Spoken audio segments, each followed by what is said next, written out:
Hello everyone! Ayan po, may ibabahagi lang po ako sa inyo tungkol dito sa aking parcel. Ayan. Meron po akong inorderan dito sa ating platform na isang tindahan. Ayan po. Titingnan natin kung legit po ba ang nilalaman.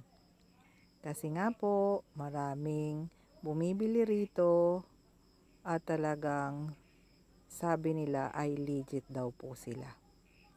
Ayan po. Yung pong nasa unahan, yun po ang order ko.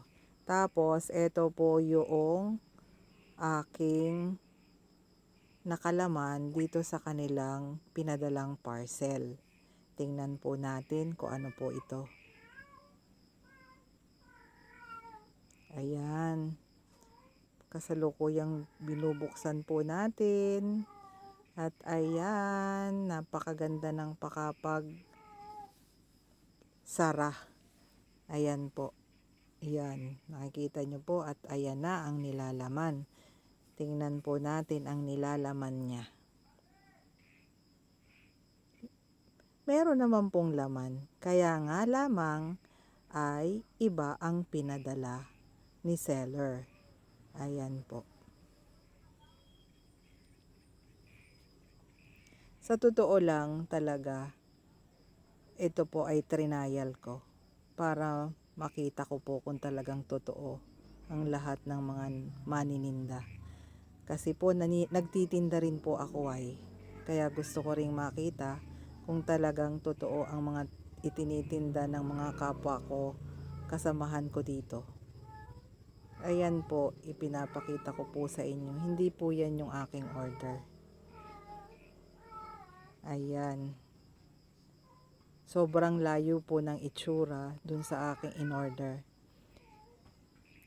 Marami po talaga dito sa atin, dito po sa platform natin na marunong lang silang magtinda pero hindi sila totoo sa kanilang namimili. Ayan po. Patotoo po ito para dun sa aking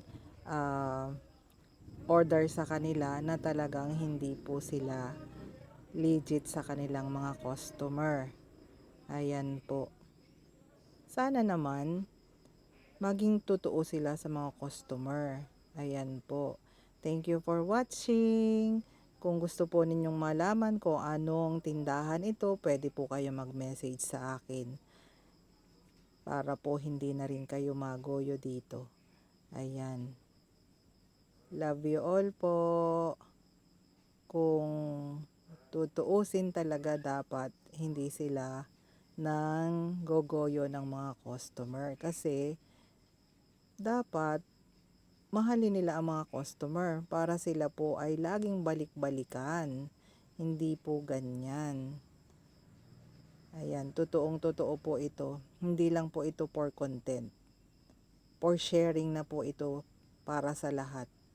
Para makita natin ang bawat kasama natin dito.